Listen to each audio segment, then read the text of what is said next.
Hi, everyone, and welcome to episode 179 of the Tick Boot Camp podcast. The title of today's interview is No is Not the Answer, an interview with Danielle Cosgrove. My name is Richard Johannesson. And I'm Matt Sabatello.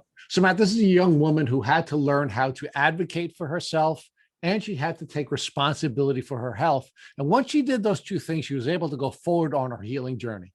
And Rich, Danielle reminded me so much of myself being a fellow Long Islander, being sick for over 8 years, having Lyme carditis, neurological Lyme, and having to advocate for herself to get a proper diagnosis and then to fight to finally get proper treatment. Matt, so we named this episode No is Not the Answer because Danielle had to learn how to advocate for herself and refuse to allow doctors to tell her no, to refuse to allow her parents to tell her no, so she can go forward on her healing journey. So without further ado, Danielle Cosgrove. Hey, Danielle, and welcome to the podcast. Hello, how are you guys? We're really excited. We always issue a trigger warning anytime we interview someone from Long Island because all three of us will butcher the English language. So let's apologize in advance. And I apologize. And yes, Long Island. there you go. So you're a Guyland girl, and you speak our very foreign tongue here on Long Island. So Danielle, talk to us about how long you've lived on Long Island. I grew up here. I was actually adopted from Texas, but I grew up here in Oyster Bay, right on Split Rock Road and 25A. That's where my house is. You can find it, but no, it's actually a private area, so you can't. But that's where I grew up, right there on 25A, right in the heart of both Oyster Bay and Syosset. You know, we're on the border, right by the water. It's so nice. So just to give our listeners some context, that's a very, very well-heeled community where you live. Yes. And the school district, what school district did you attend, and what was the quality of the education that you had received? So I went to Catholic school my entire life. I went to St. Dominic's growing up. That's where I was in pre-K, kindergarten, all the way through 8th grade. And then I went to Our Lady of Mercy, which is a, excuse me, my goodness. I went to Our Lady of Mercy, which is an all-girl Catholic high school. And then my senior year, I transferred back to St. Dominic's because I missed it. Okay, so you were a young woman who grew up in a family of means, right? Your parents were able to send you to private school, and you were able to get a private school education at various Catholic schools on Long Island. Yes, exactly. Yep. All right, so now we have a context for our listeners. Now talk to us about what you knew about ticks and Lyme disease during the time that you grew up, either from your community, from your schools, or from any of the activities that you participated in. So my school never did anything or said anything about ticks, never even learned once about it. I think the only time my parents even ever said anything, we used to have a house on the bay in Hampton Bays. That was when I first really learned about it. There was plenty of swamp and marshland over there. So there was definitely a lot of high grass, lots of deer out there. They always recommended checking for ticks when you come inside. Wasn't a big thing. It was just like a scan over your body, make sure there's nothing there type thing. But then we ended up selling that property and moving that house over to Dune Road, which is in West Hampton. And there's a lot more, literally, there's dunes with high grass. There's more deer. So we always had to check the dog for ticks. That was the number one thing, is checking the dog, because he was out in the grass all the time. And then we had noticed my dad had been getting ticks on him a lot. And so we were like, all right, let's start checking us for ticks a lot more, especially when we would walk over to the Bayside, because there was a lot of high grass over there, because they didn't take it out of the grass of the sand over there. They kind of kept it, and to walk to the bay, you have to walk through the high grass. So ever since I would say about 2006, it was like the most prevalent in my life, but it wasn't like this big thing where it was like, you need to check for ticks. It was like, oh, you should probably do it. Okay, so yeah, let's give a context to our listeners who will not know about Long Island's geography. Your parents are clearly well-heeled, and they had not only a house in one of the wealthiest communities on the western part of Long Island, but you also had a home in the eastern part of Long Island in some of the wealthiest communities on the eastern part of Long Island. So you're clearly people with resources, educated people Yes. who should be aware of the risks that they and their daughter may face. And you were discovering that your dad was getting a lot of ticks on him. Your dogs are getting a lot of ticks on him. Yet, despite all of that, you still have Lyme disease. So talk to us about what your tick checks look like, and how often you would do them, and whether or not you believe if you had a better education, whether or not you might not be suffering from Lyme disease today. So I guess our tick check would look like, before you go in the shower, just take a quick browse over your body, make sure that you don't see anything, and then have someone look at your back, just to make sure there's nothing on your back. Back of your legs, it was like, good luck. Like, you can't see anything there. That's fine. Look in the mirror. I had no idea that they could be the size of a poppy seed or smaller. Like, had no clue. So it So was let's a quick pause browse. there for a second. Danielle, let's pause there for a second. So now you know that ticks are so small that they could be the size of a poppy seed. Do you think the tick check method that you were taught to use, which is essentially visually look at your arms and your legs and have somebody visually look at your back, was an effective tool for checking for ticks? I think it would have been if we had looked harder, because now it was just a quick look, make sure there you don't see a big black bug on you. And if you did, it's fine if it's not attached, but if it's attached, then it's a problem. Like that type of thing. Like maybe I would have looked a little bit harder and like actually spent a little bit more time trying to find something if I did. Okay. So you are essentially taking these cursory checks on your own body and having a family member make a cursory visual check of your body. Were you doing anything to avoid checks? Meaning, were you using any kind of sprays? Were you using any type of clothing, protective clothing? Were there any steps that your family was taking to protect you, your dad, your mom, or any of your companion animals from coming in contact with ticks in the first place? So we would always put Frontline on our dogs. That was the number one thing that we did. We had someone come spray our property with like the tick sprays, or like the prevention sprays. I don't know what it's called, but it's like one of those people that come and do it for you. What else? We definitely use Cutter a lot, like that bug spray Cutter. I don't know if it prevents ticks, but that's what we use for like bug bites, like to prevent bug bites. No preventative clothing. Danielle, would you put the Cutter on every time you went out? And where would you put the Cutter in order to protect you from the bugs? It wasn't every time. I would say it was more so at night, because that's when like the bugs would come out to bite, but we didn't know that like tick bites were every day or like during the day, like we had no idea. So it was mostly at night, and I would put it everywhere because I didn't care, because I was going to go home and shower anyway. So you seem to have this really nice childhood in both Nassau and Suffolk counties on Long Island. Talk to us about what it is that you were pursuing during your childhood, meaning what did you envision yourself doing when you grew up? I wasn't really a futuristic type person. Like, I wasn't really looking at the future. I was more so always about here and now, like right now, what's going on right now. But I was very focused on lacrosse. That was my number one thing. I played lacrosse my entire life. I was going to school for it. I was really, really doing well. When I was in college, I started doing sport management, and I really wanted to be in sports somehow. Sports is like my number one thing. I work in sports now and I love it, and I couldn't see it in my life any other way. I mean, if any other possible thing could happen, I would be a Disney princess, but I had worked in Disney and I would not recommend it. All right, we're gonna unpack some of that. So you were a good athlete. You were a lacrosse player for all of your childhood, and your Mhm. vision was that you would be in the sports arena, sports management arena in some capacity. Mhm.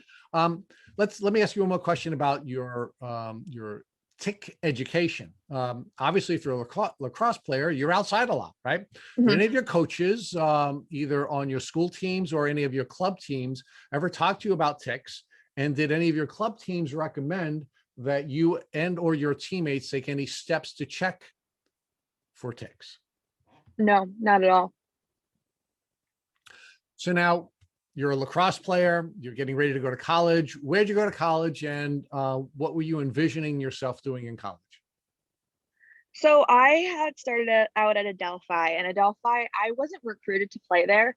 I was recruited to play at a bunch of other schools, but I wanted to go to Adelphi for their sport management program.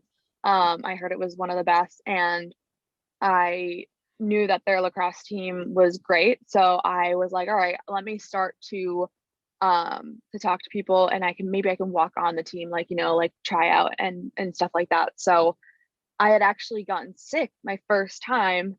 I have Epstein-Barr virus and mono. I had mono the first time when tryouts were, and I couldn't even run the mile. And after that, I was like, I can't do this.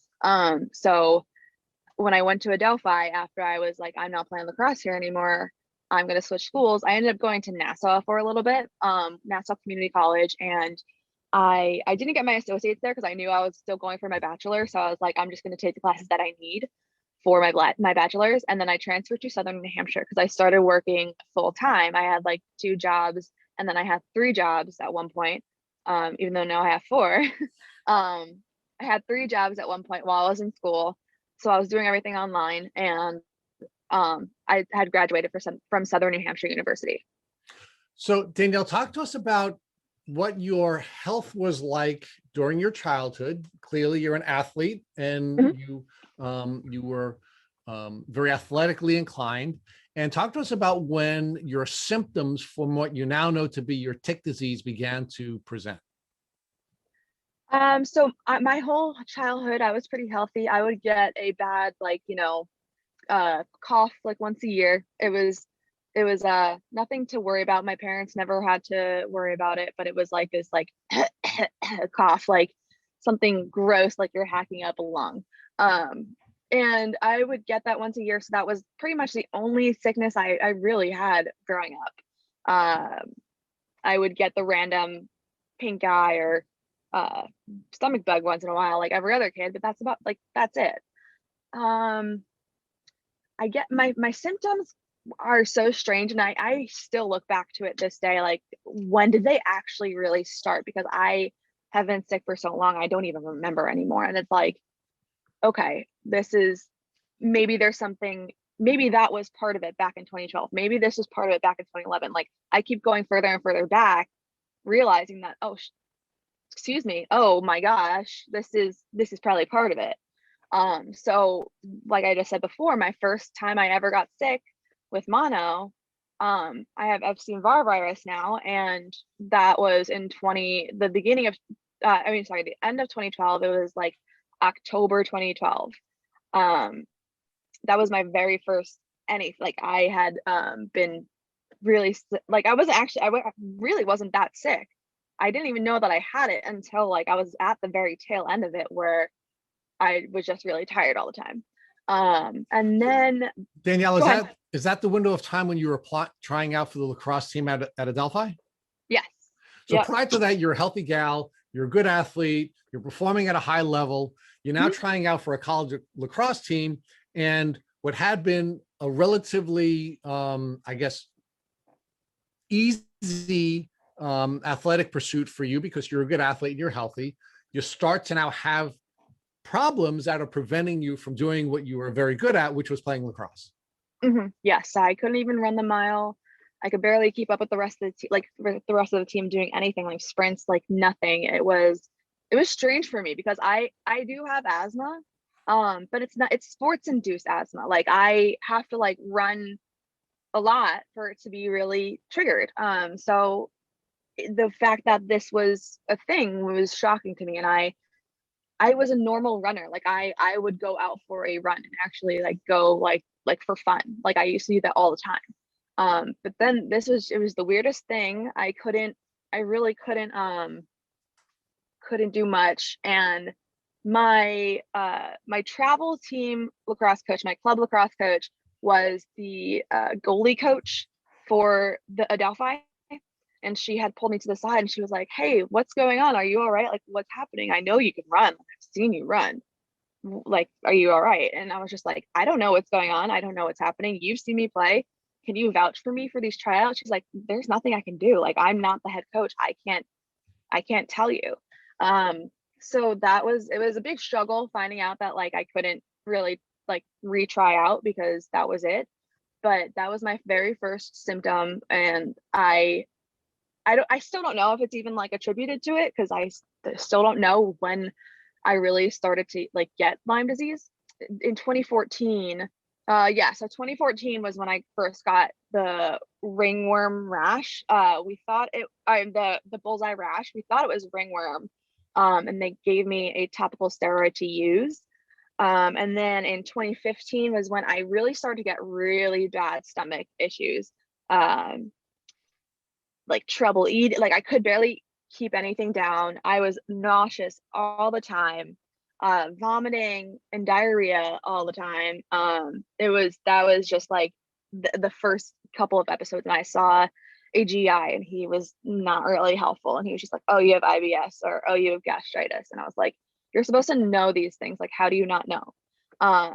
And then in 2016, I started to get really dizzy all the time, and I started to get really bad fatigue, pre-syncope. I would pass out. Syncope is passing out basically, like fainting. Pre-syncope is like where you feel like you're about to, just so anyone didn't know. I would get like this weird tingling and numbing sensation in my feet and my hands, mostly my hands. I drop things a lot now. I was getting chest pains. The year before this, the same year, my mom had just had a heart attack and I was like freaking out and I didn't know what was going on, but I was having chest pains. But I now know that it's part of Lyme carditis. In 2017, I started to get really bad pain everywhere, pretty much joint pain, stiff joints, like swelling, and you could feel it. Like it wasn't just something that was, okay, this is stiff, like I need to move around. It was like you could feel it like throbbing basically. And then at this point I kept getting strep throat like once a month. Like it was pretty bad.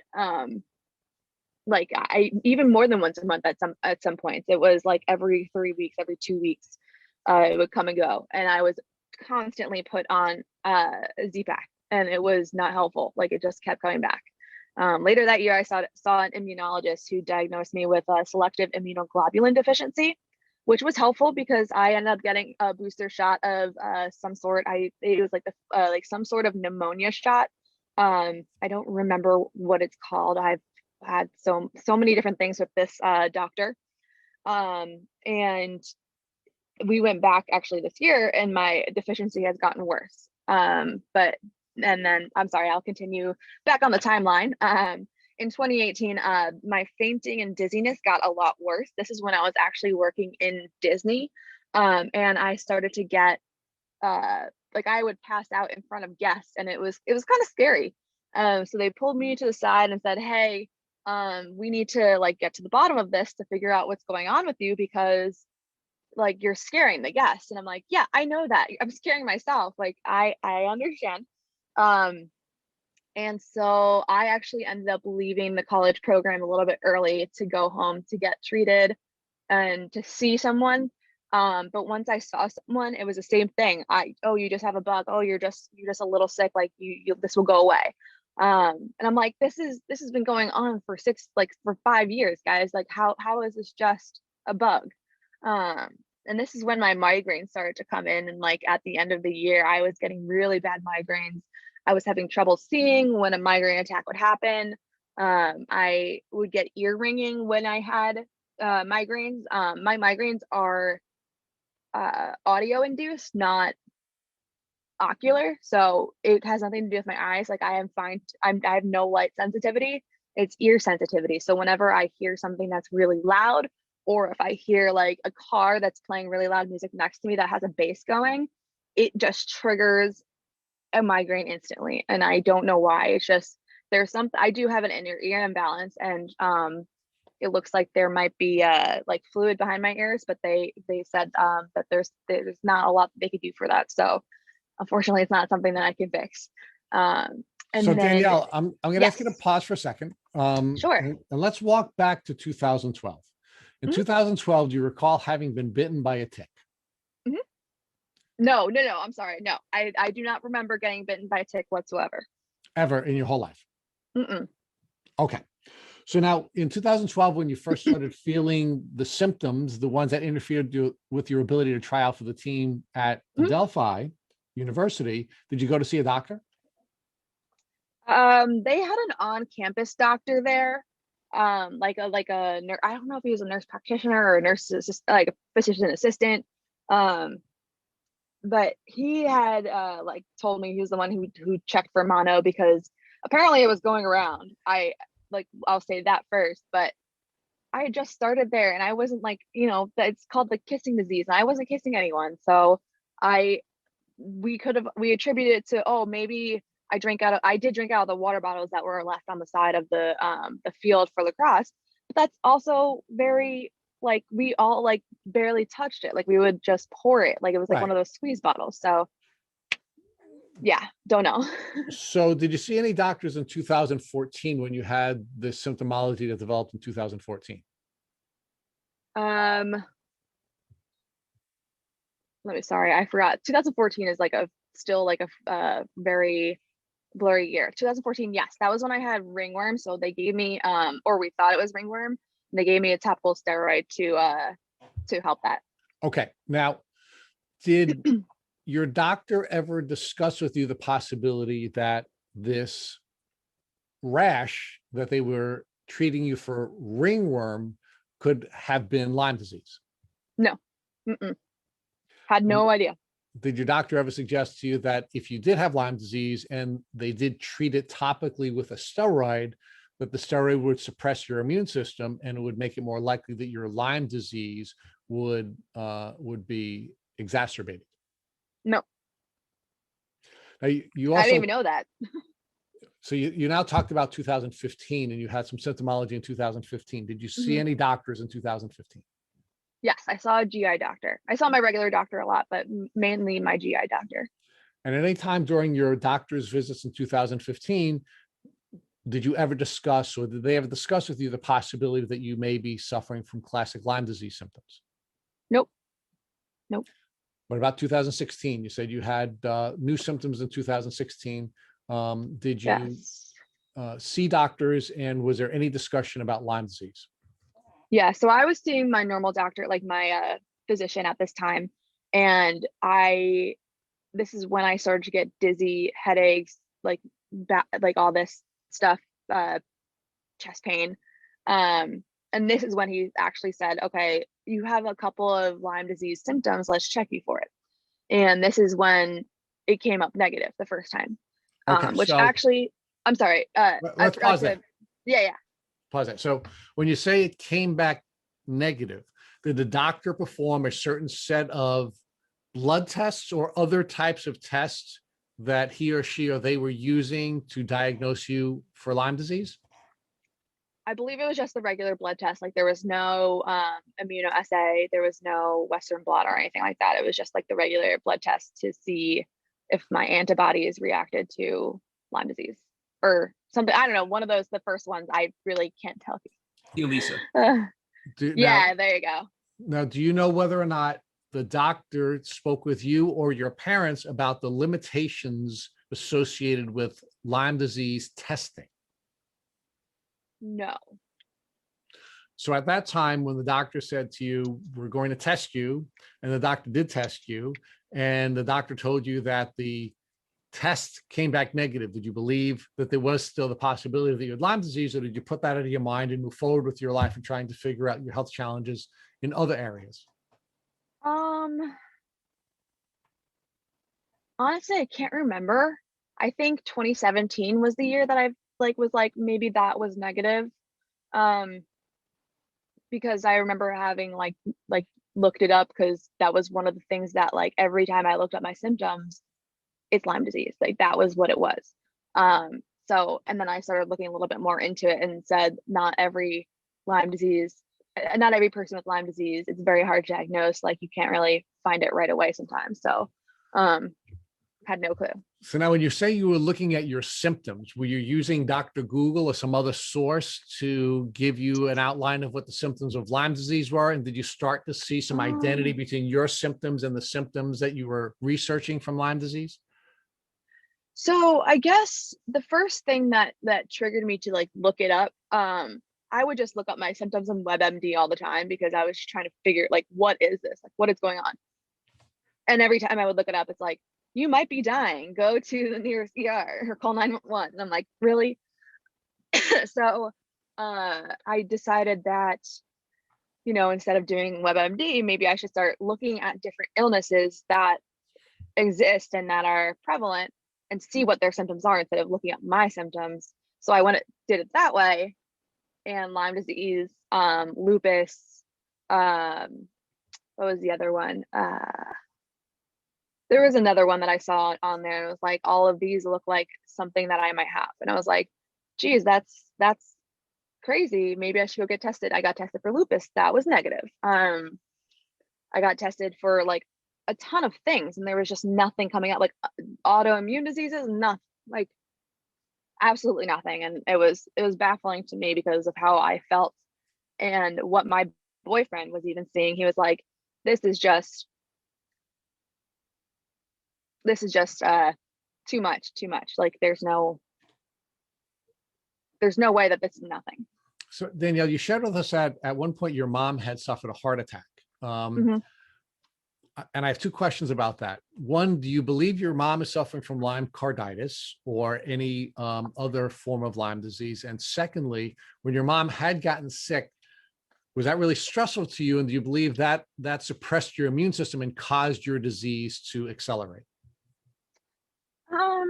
Excuse me. I don't think that no, she doesn't have Lyme carditis. She has diabetes and it's a high risk to have a heart attack when you have diabetes. Okay. And two, I don't think I mean, it definitely did stress me out like a lot, but I think it was already there and it was already starting to make its way out because it started out like it just progressively got worse. There was no like, oh, this is the moment that it got really bad. Like it just got worse and worse, like very steadily. So between 2012 and 2016, you're just having sort of the steady increase of symptoms that are becoming Mhm. more and more debilitating. Yes, exactly. So when did you finally get diagnosed with Lyme disease? About a year ago, 2020. So you believe your Lyme symptoms began as early as 2012, certainly as early as 2014, where you had the The rash. bullseye rash. Yeah. And you went all of these years forward with trying to get a diagnosis, and it wasn't until 2020 that you had gotten diagnosed. Mhm. Talk to us about how many different doctors you saw between 2014 and 2020 before you were finally diagnosed. I want to say, I know I have the exact number on that sheet, but I want to say about 9. Yep, that's actually the exact number. So I saw 2 physicians, 2 cardiologists, 1 GI, 1 immunologist, 1 ENT, and 1 neurologist. And who finally diagnosed you with Lyme disease? Actually, none of them. So I was going to a place in Colorado that was actually doing it's like an infusion center. So I was going for an infusion therapy and I was just going and getting, you know, a Myers cocktail. I don't, if you're not aware of what that is, it's just like vitamins and basically helps your immune system. Um, and I am very vitamin D deficient. And I need vitamin C because I have a low immune system. So I was like, this is the perfect cocktail. Like I'm gonna go like once or twice a week and get this. And as I was going there was one of the nurses there. She's a nurse practitioner, and she had noticed me in there a lot, and she's like asked me about my symptoms, and she had explained to me, oh, well, I have Lyme disease and I have mold toxicity. And I would love to like sit down and really talk to you about your symptoms and how you're feeling. And hopefully maybe we could test you and get some things done. So I agreed, and we sat down, we had an appointment. And so she did a full hormone panel. She did a full, like, she did every, like all the normal workup. And then she came back to me and said, hey, you have low testosterone and you have low vitamin D. So, here's what I'm gonna like suggest for you to do. Take ashwagandha, that will help with stress, which is why you have low testosterone. And then take some vitamin D and go out in the sun. So those are the top two things that I want to tell you. I also want to test you for Lyme disease because your story sounds similar to mine. I was negative the first time, and when I got the second test of this exact test done, this is when I was diagnosed, because they looked further into testing your blood. Like, they don't just do one test and call it a day. They do a lot of different testing. They test every single different band. They test every single, like, they do a Western blot, they do an immunoassay, they do everything. So I ended up taking the IGeneX test, IGeneX. I know it's like IGeneX. And she said, it's like, hey, it's $800. Like, insurance won't cover it. And I was like, are you kidding? This is why there is so like there are no free Lyme disease full tests like this. None. Like, it's shocking to me. And I asked her, I was like, is there another option? She said, nope, I'm sorry. Like, if you want this done, like, this is how much it is. I'm not charging you, they're charging you. Like, this is how much it is. $800 is not an easy payment for a lot of people. Thankfully my parents were able to help me out because they know that I was not feeling well. Because I was working, a minimum wage job. Like, it wasn't, I didn't have a lot of money to spend on that. And so they helped me. I got the test done. She calls me back about a month later and says, hey, we got your results back. We need to set up an appointment to go over it. It'll just be like a 45-minute call. And I'm like, 45 minutes? Geez, that's a long time just to tell me I don't have it. So I was like freaking out. I'm like, oh my God. Oh my God. Like, why would they schedule a 45-minute phone call to tell me I don't have it? So I must have it. And like, I just went like nuts, because it was like, why can't we just talk right now? Like, you're calling me to set up an appointment. Why can't we just talk right now? So she had given me a time and said, okay, like, we'll talk at this time. Like, there's details I need to go over with you. And that's when I found out that actually, by the CDC guidelines, I don't have Lyme disease. By the CDC, I do not have it.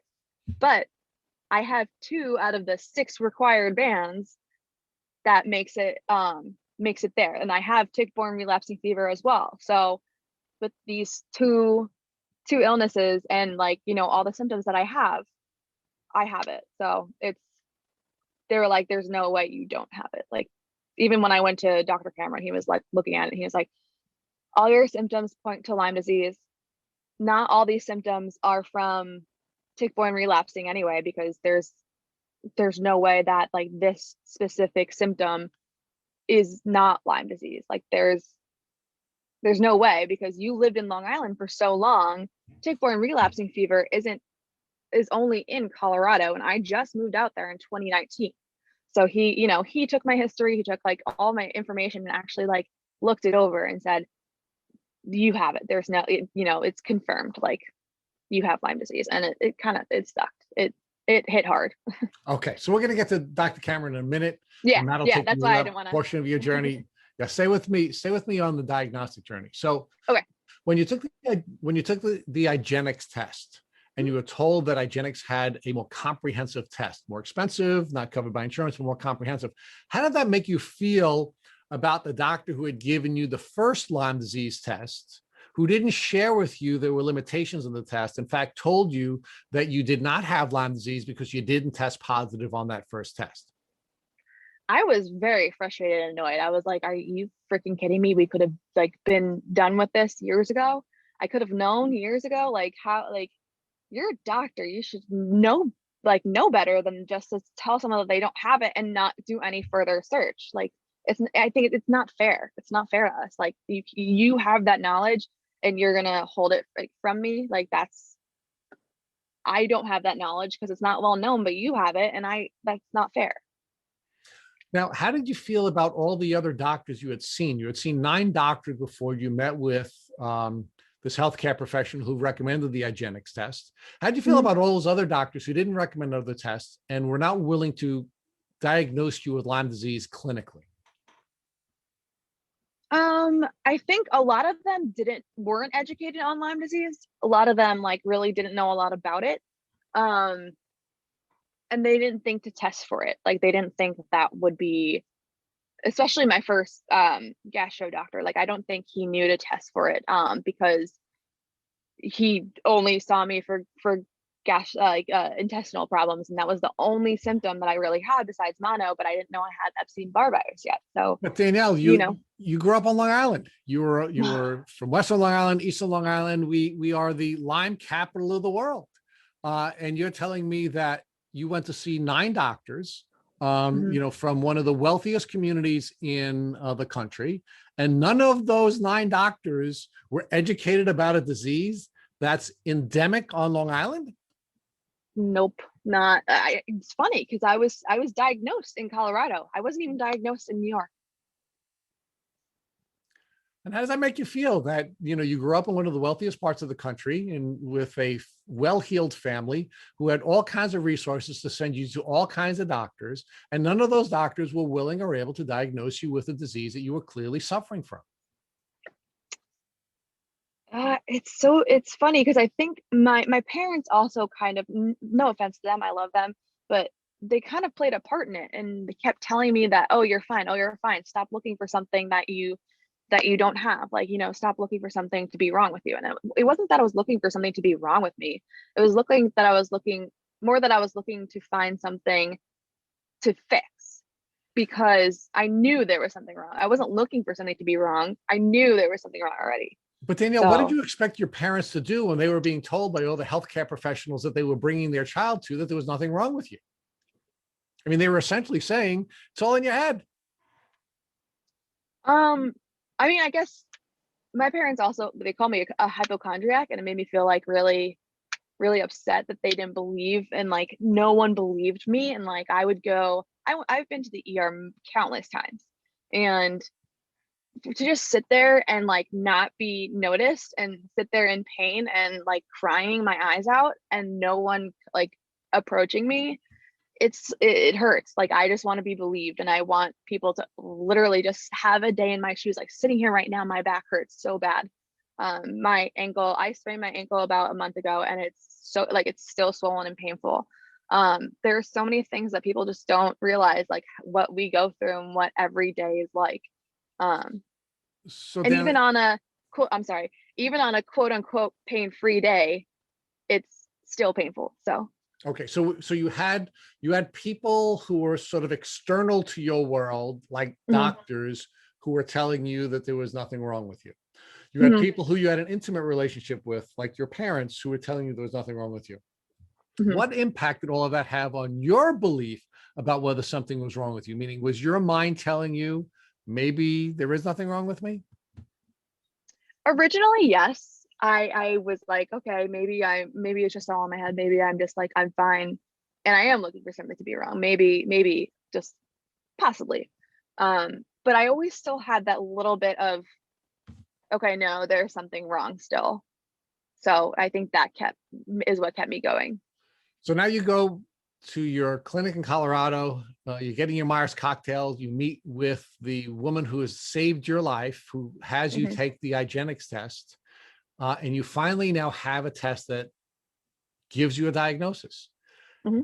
How did that make you feel about this journey where you had doctors who were undermining you and people who you loved undermining you, and you even doubting yourself? Did that finally give you the validation that you needed to now have the belief that was necessary for you to go on a healing journey? I think so, because there was finally an answer, and it was finally like, here's what's wrong with me. Here's what's been wrong with me. I never made it up. It was never in my head. Like haha, like, I wanted to go back to all those ER doctors and like urgent care doctors and be like, here, I wasn't making it up. Like, it was something that I was just like, here's my proof. Like, here's what I needed. Like, here's what it finally validated my feelings. So how did your parents treat you differently after you now had the validation that the IGeneX test gave you? I think they treat me more of like a baby now, like, uh,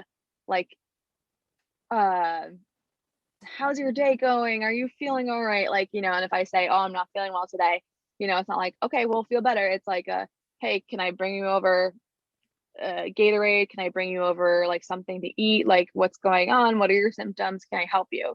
Instead of, they used to say, okay, we'll feel better, and I wouldn't feel better. It's like, So they're now trying to help you to work through the challenges that you're facing in a way that they weren't willing or able to do when they didn't have the external validation. Exactly. Yeah. So it's been definitely, they've been more helpful and more open-minded now. Now, has the test helped you in any other parts of your life? Meaning, did you have friends who doubted you? Did you have any intimate partners who doubted you, coaches or fellow players? And are you now able to now give them a description about what was going on with you during all those years and to now validate your experience? I wouldn't say I had any relationships or friends or family that really doubted me. It's not like they said, oh, you're lying about how you're feeling or anything like that. I think they maybe thought that I was being a little extreme with it, like complaining a lot, but I don't think they doubted me. I think they just thought I was exaggerating. But I mean, I think I have a really strong friend group. Like I used to have a friend group that was not great, and I changed. I couldn't do it anymore. So I only surrounded myself with like people who supported me and who were really helpful in my journey. So I think that they have been a key to how I've been feeling mentally. So Danielle, I want to start by saying that I'm just totally shocked that you went for over 8 years of being horribly sick with heart issues, neurological issues, fainting, legitimate physical illnesses, and yet all of your doctors and your family said you're making it up. So I'm just sorry for that, and that needs to change, and that's why we fight every day to help change that in the Lyme world. But secondly, I want to comment on what you just talked about, which is your friend group had to change to be a more healthy environment for you to heal.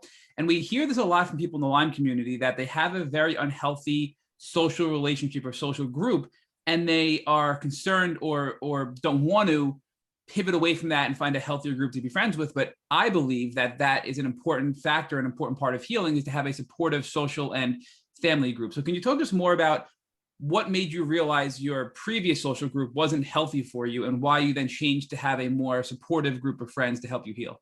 It was like they're a little toxic. So it wasn't that they didn't believe me. It was more so that like they were just not good people in general. So I was 23, 22, maybe 21. I don't know. But they were just like, we were all the same age. And it felt like I was in high school again, because they were just dramatic and talked a bit like all they did was gossip about other people who weren't in our group. And I was like, this is not the friends that I want. So it's like, it wasn't like they didn't believe me or anything like that. It was more so like, that's not what I wanted in friends. So. But I think that negativity and that drama is going to weaken your immune system. And I think in order to heal, you need to embrace a positive attitude and sort of rise above your illness and try to, which is very difficult, have a positive mindset, focus on your small gains. And having something that's counterproductive, like a toxic friend group like that, is going to hurt you in your healing journey. All right, so once you finally got this diagnosis, and now you're in Colorado, which is so bizarre that you got diagnosed in Colorado and not here in Long Island, New York. Yeah. What did you do? Did you treat with the doctor in Colorado? Did you come back to New York and treat in New York? What were your next steps? So when I first got my blood drawn for this test, it was the week before the pandemic had hit. I was diagnosed in May of 2020. And the nurse practitioner does holistic treatment, and I didn't want to go the holistic route. I wasn't there yet. I had just found out that I got it. So I wasn't ready for, like, I didn't want to have a holistic treatment yet. Like it was maybe something for the future, maybe another time. But right now I need to focus on like my cousin is in the medical field. She's a nurse. My other like I have a bunch of people in the medical field who are like, do the antibiotics first, do that, like all the Western medicine first, and then see like you can go to the non-traditional like holistic route, like see like do like or maybe do a mixture of both, like who knows. So once I had gotten that diagnosis, I took the diagnosis and went to a doctor who handles, like he's an immunologist and disease research, like he researches diseases.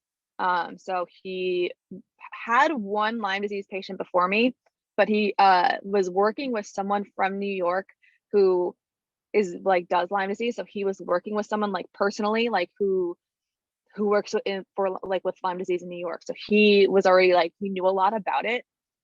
So someone had recommended me to go to him.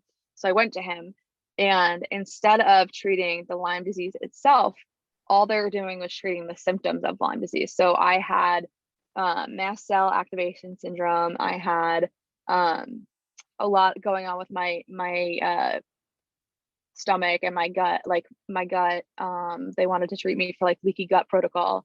Then I have like a ton of allergies, and they wanted to give me allergy shots. I have small fiber neuropathy, and they wanted to start me on IVIG. And it was all so overwhelming that I had no idea where to go first. So I was like, okay, I can't do this. Like, no, like there's no, I'm sorry. Like, no, this is way too much. Like, I cannot handle this. So I ended up moving back to New York to see a Lyme disease doctor, like a specialist, just to make sure that I actually see someone who knows what they're doing, because it seemed like this guy was just out there and like he knows a lot about it, but I don't think he knew what he was doing yet. And I'm sorry to interrupt, but did you do any Okay. treatment with the doctor in Colorado that was sort of treating the symptoms, or did you just decide right away, this isn't for me, and came back to New York? I tried it out for like a month and a half. And because it was just like so much and so overwhelming and like a lot at like the same time, I had ended up making the decision to move back to New York. I had started there in July of 2020, and then we moved back in September of 2020. Okay, before we go back to September of 2020 and coming back to New York, talk to us about mast cell activation syndrome, because we get a lot of people asking us, how do we know, or how do they know if they have MCAS? Because it's a very common side effect or symptom with Lyme disease. So what put that on your radar, and how did your doctors diagnose you with MCAS? So it was never on my radar before, like ever. Like I never even heard about it until I am actually in a Facebook group, and I kept seeing all these people like posting about MCAS, and I was like, oh, I don't know what that is. Like, can someone explain it to me? So they actually helped me out before anyone else did. And it's basically when your body produces too much histamine, and you have an allergic reaction to something for no reason. Like, it's literally no reason at all. Like it could be like not even like you're not even having allergic reaction. There's just certain triggers that makes it come out. My biggest MCAS reaction is I get really flushed in my cheeks. I don't feel it today, so that's a great sign. But like one side of like half of my face will just get red, really, really red and hot for no reason. And it's like, it hurts. I will get a really bad migraine on that side of my head. My entire cheek is just red. If anyone wants to see pictures, you can go to my Instagram, you'll see it. It's like half of my face is just red. It's the weirdest thing. And I had no idea what it was from. Then I started to realize that it was going, like, it was everywhere. I started getting like just red, hot, itchy spots on my body. And I was like, what is this? And I had never thought anything of that until they said, when I did more blood work at the immunologist in Colorado, and they said, oh, just want to let you know you have something called MCAS. And I was like, oh, that makes sense, because I didn't put the two and two together. So now you go back to New York, it's September of 2020, and you decide to treat with a more specialized Lyme doctor. So talk to us about what research you did and what doctor you landed with in New York. So I know a bunch of people because I am not to like plug myself or anything. I have a big following on my other Instagram. So I have two Instagrams. One of them is my main profile, and the other one is my healing and Lyme disease journey.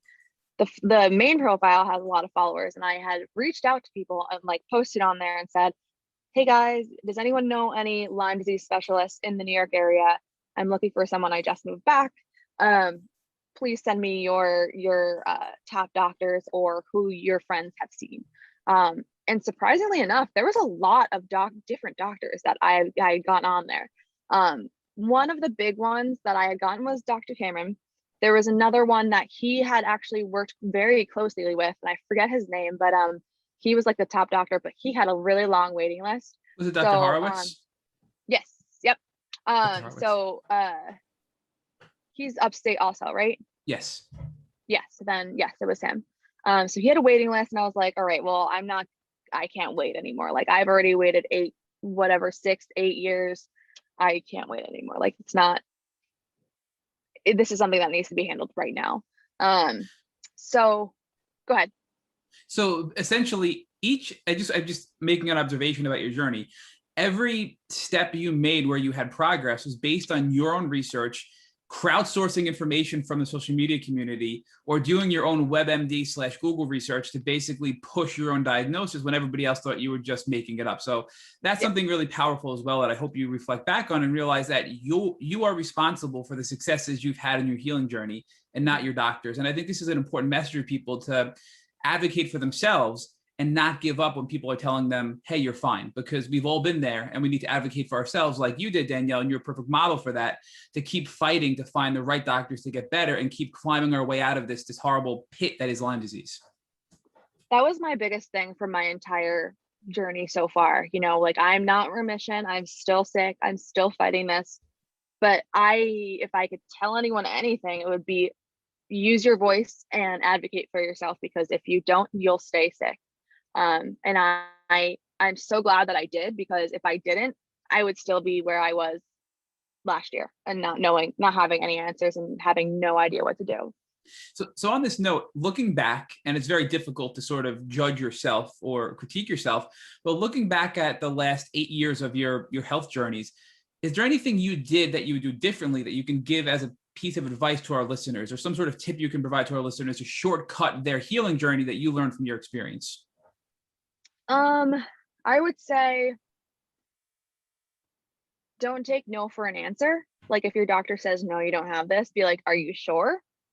Are you sure? Did you check? Did you do the full workup? Like ask for the extensive research. Like don't take no for an answer. Like it's not going to sit right with you if you do. And you find out later on that the doctor was wrong. All right, so now talk to us more about Dr. Cameron. So it sounds like you landed on Dr. Cameron after crowdsourcing the best doctor in New York, which is an awesome strategy, I believe, to actually find a proper doctor where we live. Mm-hmm. So now you're going upstate, you're seeing Dr. Cameron. Talk to us what that was like compared to all the other doctors you've seen prior to that. So the very first appointment that I had with him, you know, he's not a regular doctor is what people call it. Like LLMD is like way different than any other doctor, and they'll actually tell you exactly how you're feeling, and they know exactly how you feel, and they'll say you have this, and this. Is that right? And I'm like, yeah. How do you know that? Like, you know, it's the first time I had ever really like sat down with a doctor, and he explained everything to me and why I have it and why it's so bad, how long I've had it, all these different things about Lyme disease that I had no idea about. And I was just like, my eyes opened, and I was like, because I had brought my boyfriend with me, and I would look over at him and be like just like jaw dropped, and I was like, oh my gosh, like how did he know? He already knows everything that I am feeling. He knows every symptom. He knows everything that I have said. And I actually have the whole entire conversation recorded, because I wanted to be able to take this to other doctors and take this to my parents and be like, this is what I have. This is what I want you to listen to. You need to hear this. it's not just like, you know, like I wasn't, it's more than just, oh, you have Lyme disease. Like it's deep. Like this is everything that's wrong and everything that's going on. So I think that was really powerful to know that someone was on my side and someone was listening and someone was really going to take care of me. So it sounds like that although you had a proper diagnosis of Lyme disease, nobody understood how serious that really was. And by recording that discussion and that first appointment with Dr. Cameron allowed you to then present that to others so they can realize, hey, this is a really, really devastating illness. It's not just something you can treat and get better from pretty quickly. And was that an effective strategy for you, for your friends and family to take that recording, have them listen to it, to have them truly understand what you're going through? I think so, because, you know, if I don't take my parents to a doctor's appointment, they always want to know what's going on in like detail. You know, I'm not going to sit there and record every doctor's appointment I go to, but this one was really important because I think it made them realize like what I'm actually struggling with and what I'm actually going through and how the doctor is going to help. So after this lengthy discussion and first appointment with Dr. Cameron, what treatment protocol did you walk away with? So he definitely doesn't like to start out going right in with the heavy stuff. He does like to, you know, take caution. So the first thing he did was say, okay, we're going to get your blood work up. We're going to test you for a bunch of different things. We're going to like make sure, like, you know, I brought my first blood test with me, the IGNX, and he saw it and everything. And he just wanted to make sure that, you know, we were still at that point. We didn't do everything that was on the IGNX. Like he saw what he needed to see for the Lyme disease and tick-borne relapsing fever part. He did more so like the MCAS, the regular ELISA test, all of that stuff. Like he did like the little things. And he also tested me for Ehrlichia, Babesia, and Bartonella. Yeah, that one. And none of those came up, which was really great because co-infections suck. I've heard like many different stories. But he did say, like, you know, having both Lyme disease and tick-borne relapsing fever is basically like having a co-infection. So I didn't really skip anything. I also have, I mean, he was also testing me for other, you know, just regular things. He wanted to test my, I have Hashimoto's as well. So he wanted to make sure that that was clear. He wanted to make sure that my ANA was negative, which it actually wasn't. It was positive, but then they retested me. It was negative. ANA is the marker for lupus. I walked away that day with a prescription for doxycycline and something else that was for Babesia, just in case I had it, because my symptoms had sounded like I had it. But he told me not to start it until like we get back the blood results. So that way, you know, you have it, you have the prescription, you have the medicine. And then once I call you with the blood results, then you'll take it if you do have it. So it was, that's basically what I walked away with. So you walked away, it sounds like the Babesia never popped positive in IGNX, so you probably never took the second medication, probably an antiparasitic. Exactly. Yeah. So walk us through what it was like the first time you started taking doxycycline. Did you feel any different? Did it help? Did it not help? What was that like? It was a hit and miss. It was a little bit like I would feel good, then I would feel awful, then I'll feel good, then I feel off. Like it was on and off. I know the herxing is like something that is like huge and that a lot of people go through. The main thing that I was feeling was like I was just throwing up a lot. Like that it wasn't that much, but I was throwing up a lot and I was like sometimes dizzy. And it was good because it was a week that or the first week that I took it was I was off from work, so I didn't have to do anything. But then after that it got a little bit better.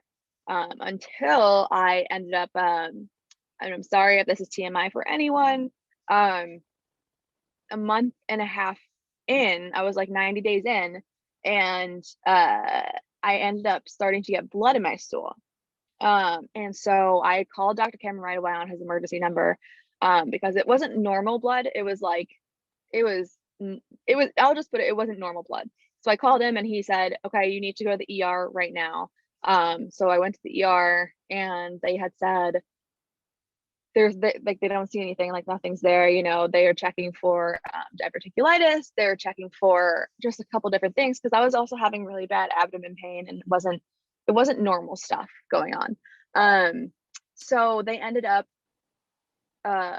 he ended up like having me stop the medication completely and altogether, and he wouldn't let me go back on it until I got a colonoscopy, which I just got like 2 weeks ago. So since December, I have not been on doxycycline since that episode. And in my colonoscopy, I'll just say this real quick, was everything was pretty much clear except I had a polyp. So he thinks that was the reason why there was blood. So yeah. So that was December when you started the doxy, and it took 6 months for you to get in to get the testing done, the colonoscopy, to see what was going on before you can restart your medication. Yep. Now, I think that was just like literally like a week or two ago, right? It was June 1st. June 1st. Yep. It was literally a week ago. The reason why it took so long is because like they do a lot in one day. Like they do a lot of stuff in one day. I had a colonoscopy and endoscopy done at the same time. There was probably about like 15 of the like patients in the same waiting, like, you're about to be rolled in to go into this one place. And then once you're done, they roll you out and then roll the next person in. It's like, they have a lot of nurses to take care of you and do it. And it was just like a really like, I was like, that's how long it took. And you have this many people going in one day. Like, that's nuts. First of all. Second of all, you told me if it was an emergency, I can get a faster appointment. I was able to get a faster appointment, but then I didn't have insurance for 2 months because New York State's insurance is awful. So walk us through now. You just a week ago got cleared with the colonoscopy. Have you restarted the antibiotics? I haven't, because I do have an appointment with Dr. Cameron coming up, but I haven't spoken to him yet. So I don't want to just like start them right away. I want to make sure that like, everything's good with him, that I can restart them. So I'm just curious, you've made a lot of progress. You had Lyme carditis, you had seizures, you were fainting. I'm sorry, you had a lot of different symptoms you had going on there. So what do you attribute to your successes and your gains in your health? Do you think it was just the 1 month of doxy had that much of a positive impact, or do you think it was other things you were doing as well that contributed to your improvement of your health? I wouldn't say like my health is still like shaky and still all over the place. I wouldn't say I'm feeling much better. I would say I'm feeling better in general. Like I still have pain every day. I still have nausea at like a lot. I would say the one big thing that's like the couple of things that changed, I'm not passing out as much anymore. My heart rate isn't as high anymore. My migraines have gone a little bit less, like that. Like those are the things that have changed. Everything else is pretty much still the same. Like, I can't eat like most days. I just have like awful stomach issues still. Like, I have heat intolerance. There's so many different things. I still have a lot. So I wouldn't say I'm there yet. Like I'm not completely all right yet. So what are you looking at for the future? I know you're going to go back and consult with Dr. Cameron and probably, pick up with his recommendations, but I know personally you've been looking at other alternatives that you might pursue in the near future. So what would those things be that you're looking at on your own to help in your healing journey? So I have been looking into bee venom therapy. I know my friend Victoria has been doing it, and it's been helping her a lot, and she wishes that she had started it sooner. But I wanted to make sure everything was clear with all my doctors and everything, and like talk to Dr. Cameron and see what he thinks before starting that, because I know like maybe if I started on back on antibiotics and back on the protocol, or back on like what he has as protocol for him, he has 2 different plans. He's like plan A and plan B, and we're still working on plan A. So we're like plan A and a half. And I'll talk to him and see if bee venom therapy is an option to work with him, like you use that as well as use him.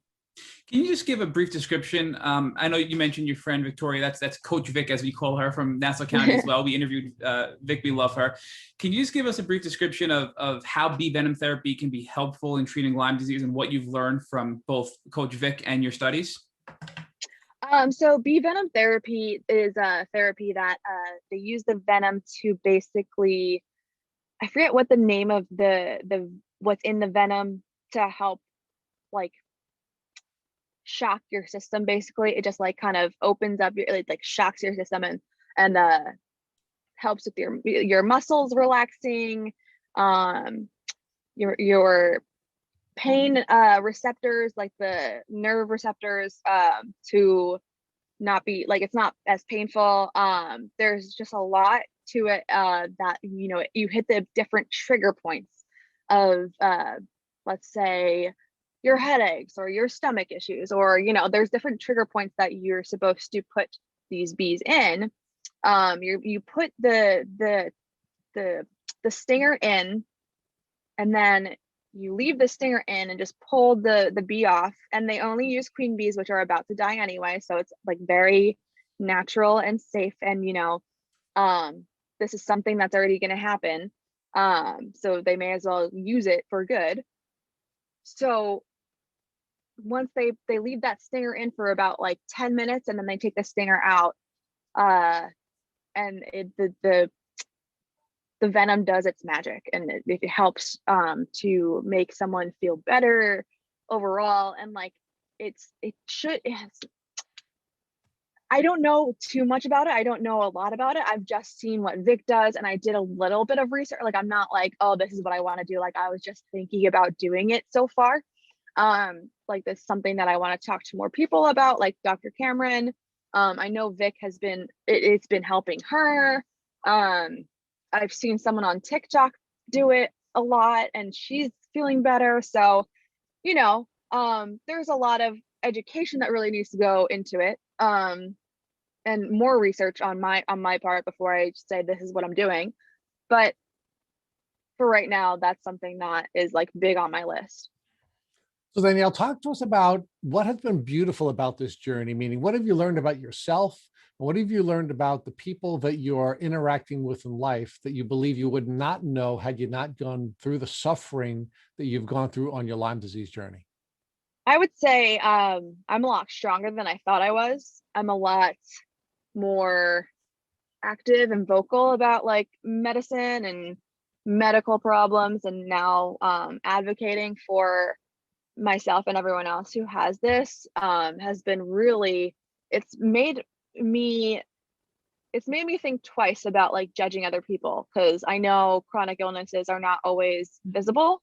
You can't always see what someone is suffering with, and it's hard to tell, because you can look at me today and say, oh, that girl is perfectly healthy, when I'm not. I have 3 different chronic illnesses right now, that 4 I should say, that I'm dealing with right now. And I just recently got diagnosed with another one, and it's like they just keep coming, and no one can tell. It's crazy. And it's funny to me, because I've learned that Lyme disease can wreak havoc and open up your body to so many other illnesses, not just Lyme disease. So our final question to all of our guests on Tick Boot Camp is, if God forbid your boyfriend came over to you after you left work today and he showed you that he had a tick biting him on his leg, what would you recommend that he would do so he wouldn't have to go on a chronic Lyme disease journey the way you have? My initial reaction would be to leave it until we get home, get a tweezer, a proper tweezer, pull it out from the head straight out. You can't, like, I've looked out so many different videos of how to do it now. Pull it straight out. If the head is still in there, try to clean it out as much as you can. Save that tick, put it in the bag, go to the doctor first, get that first round of doxycycline. Do not leave that doctor's office without it, because you're better safe than sorry. And then send that tick out to the lab to see if it has the Lyme disease, and get tested for Lyme disease while you're at the doctor's office. Like, like I said, don't take no for an answer. Get that test. Thank you for listening to the Tick Boot Camp interview with our guest, Danielle Cosgrove. To our listeners, we have a call to action. First, if you'd like to learn more about Danielle Cosgrove and her Lyme disease journey, please visit her Instagram page at Danny Cosgrove, DANII COSGROVE. Second, if you enjoyed this episode of the Tick Bootcamp podcast, please share with your friends by using the social media buttons you see at the bottom of the post. Third, Tick Bootcamp has created a Tick Bite Blueprint that has been inspired by the information that has been provided by past podcast guests. We urge you to visit our website at www.tickbootcamp.com to view the blueprint. Please note we would appreciate any input or any improvements you would like to share with us. Fourth, don't forget to subscribe to this podcast on iTunes, Google Podcasts, or Spotify to get your automatic episode updates of our Tick Bootcamp podcast. And finally, please take a minute to leave us an honest review and rating on iTunes or on our website. Thank you, as always, for listening.